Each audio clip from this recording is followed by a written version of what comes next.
Paket di Kampung Cat Ketapang, Kecamatan Pedada Nyo adalah paket jalan perkebunan yang panjang 2 kilo 500 meter dengan anggaran biaya 146 juta.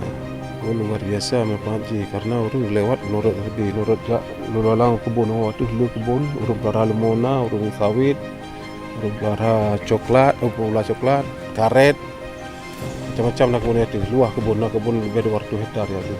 Ya, ke depan Bang Kosar ingin maju ke DPR RI. Semoga kami dah komitmen untuk membantu beliau dalam kapasitas sebagai calon DPR RI.